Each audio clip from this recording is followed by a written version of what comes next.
In sicer to gre za raziskavo, ki smo jo izvedli leta 2009 in sicer nas je zanimalo potenciali svojcev, ki doma oskrbujejo. Ker preprosto gre za to, da nobena država ne more oskrbovati vseh ljudi doma. Nekje 5% jih je v domovih, vse ostalo je pa doma.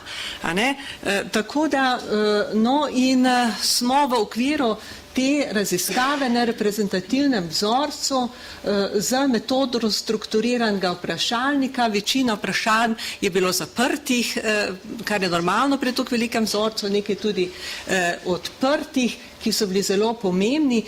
Zdajle tukaj se vnačkrat vidite o populaciji svojcev, ki doma oskrbujejo.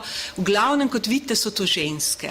Po pričakovanju je tu velik odstotek in se pravi, tu so zajeti ljudje starejši kot 50 let, kajti ti smo raziskovali. Nam je šlo zelo tudi za to, da zajamemo noter baby boom generacijo. Zato smo se odločili 50 plus in kot vidite je skupaj oskrbuje starejše ljudi skoraj da 20% vseh starih nad 50 let.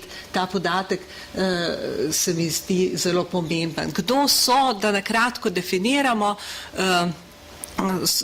družinski oskrbovalci oziroma svojci, to so svojci, ki doma oskrbujejo najmanj 5 ur tedensko, notri pa štejemo tudi vse druge neformalne oskrbovalce, kot so sosedi in prijatelji in tako naprej.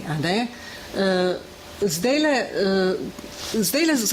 kakšne so razlogi za domačo oskrbo? Pravzaprav, zakaj oskrbujemo svoje starejše? Tako mimogrede me zanima med vami, a je kdo, ki doma skrbi, ali pa recimo, da vaši starši, ker vidite, da nekaj mlajših skrbijo za svoje onemogle svojce.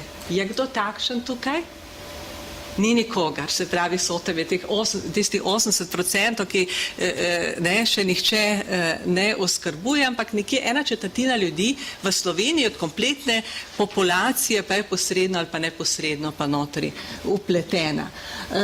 Zdaj tako, razlogi so pač, prvi razlog je ta, da večina starejših pač želi ostati doma do konca svojega življenja. Drugi razlogi so predvsem moralni razlogi, se pravi, da najdejo moč za oskrbovanje v drži, to posebno velja za partnerje, v dobrem in slabem.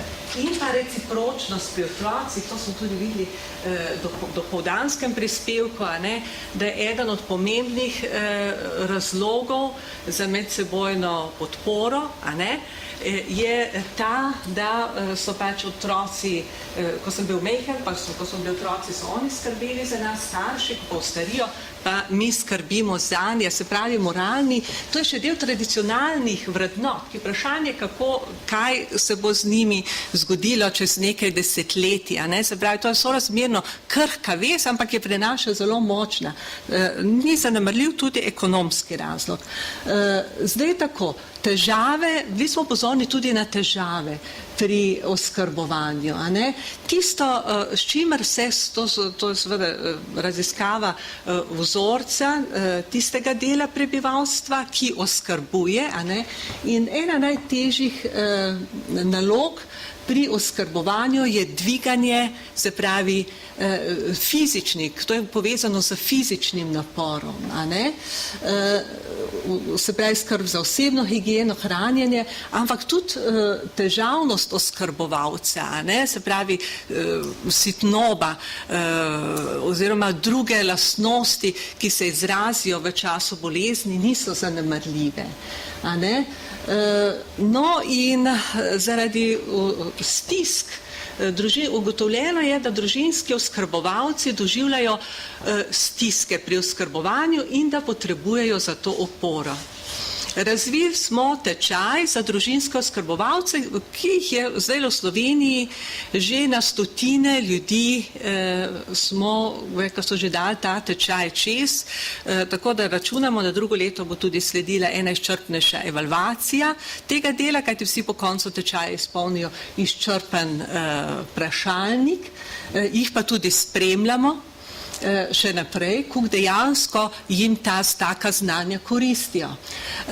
In kaj dobijo, v kaj usmerjeni so te tečaji, tu gre za 10 srečanj po 3 ure, v katerem pridobijo zelo celostna znanja. Tako z področja komunikacije kot konkretne skrbi, naučijo določene veščine za oskrbo, nego, kakor tudi za lastno zdravje. Kajti ena izmed osrednjih težav je oskrbeti svojce, da bodo čim dlje kos tej nalogi, to jim pa pomaga predvsem ta znanja, vsa znanja so pomembna, ampak predvsem jim pa pomaga, če zavestno skrbijo tudi za lastno zdravje. Tako da to je ena od osrednjih tem, se pravi, ampak se tudi z drugimi temami soočamo, kot je dileme, umiranje, žalovanje. Tako da za sklep bi povedala samo stavek, da svojci oziroma da starejši ljudje, tudi mi, ko bomo stareli, si bo večina od nas želela se starati doma. In zato je potrebno poskrbeti za širše okolje, da bo pripravljeno na starajoče se prebivalstvo in na drugi strani tudi družino oziroma bližnje okolje, ki bo nudila zadosten support, da bomo tej nalogi kos. To je vse, kar sem imela vam zapovedati. Dobro, hvala lepa.